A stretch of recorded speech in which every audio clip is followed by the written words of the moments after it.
पता नहीं कैसे पत्थर की मूर्ति के लिए जगह बना लेते हैं वो लोग जिनके घरों में माता पिता के लिए कोई स्थान नहीं होता।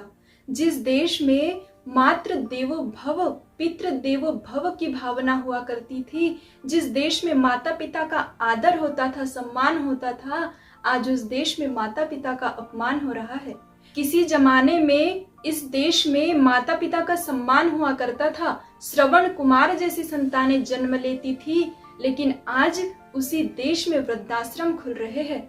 बड़ा दुख होता है कि भारत जैसा देश जिसकी संस्कृति इतनी उच्च है, जिसकी संस्कृति इतनी महान है, ऐसे देश में 700 से अधिक वृद्धाश्रम है और इन वृद्धाश्रमों में अधिकतर ऐसे माता पिता दिखाई देते हैं जिनके एक नहीं, दो नहीं, तीन बेटे हैं, तीन बेटियां हैं, लेकिन फिर भी माता पिता के लिए घरों में कोई स्थान नहीं होता। और ऐसे माता पिता से यदि पूछा जाए कि आपके बेटे क्या करते हैं, तो कोई माता पिता कहते हैं कि हमारा बेटा डॉक्टर है, कोई माता पिता कहते हैं कि हमारा बेटा इंजीनियर है, कोई माँ कहती है कि मेरा बेटा वकील है और कोई पिता कहते हैं कि मेरा बेटा प्रोफेसर है।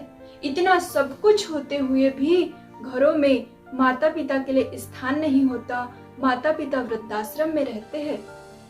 एक व्यक्ति ने स्वामी विवेकानंद जी से पूछा कि वृद्धाश्रम में रहने वाले माता पिता की मृत्यु हो जाती है तो उनके परिवार वालों को कितने दिन का सूतक लगता है?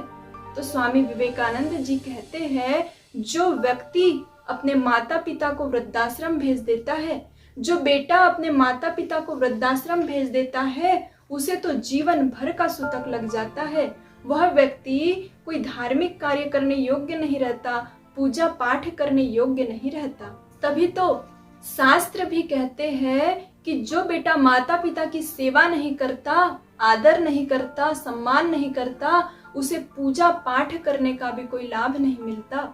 आज आवश्यकता है हम माता पिता का सम्मान करें, क्योंकि माँ एक ऐसी बैंक है जिनके पास हर भावना को, हर दुख को जमा किया जा सकता है, और पिता एक ऐसे क्रेडिट कार्ड है जिनके पास बैलेंस न होते हुए भी जीवन भर हमारे सपनों को पूरा करने की कोशिश में लगे रहते हैं।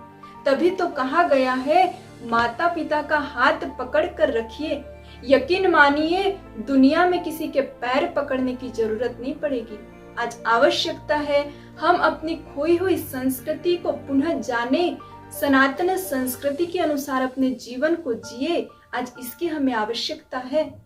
माता पिता की जितनी जरूरत हमें बचपन में होती है, उतनी ही जरूरत माता पिता को हमारी बुढ़ापे में होती है। इसलिए आज आवश्यकता है हम माता पिता का सम्मान करें।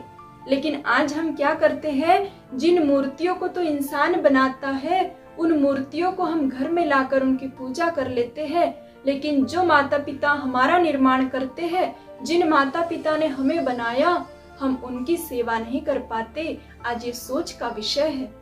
जिस दिन हमारे कारण माता पिता की आंखों में आंसू आ जाते हैं, उस दिन हमारा किया हुआ सारा धर्म कर्म सब आंसुओं में बह जाता है। इसीलिए शास्त्र कहते हैं, जिस घर में बुजुर्ग हंसते हैं, देवता वही बसते हैं। आज आवश्यकता है हम सनातन धर्म के अनुसार अपने जीवन को जिए, हम माता पिता का सम्मान करें, प्रत्येक व्यक्ति अपने माता पिता की सेवा करे। इससे समस्त मानवता का कल्याण हो सकता है, प्रत्येक व्यक्ति का कल्याण हो सकता है। धन्यवाद।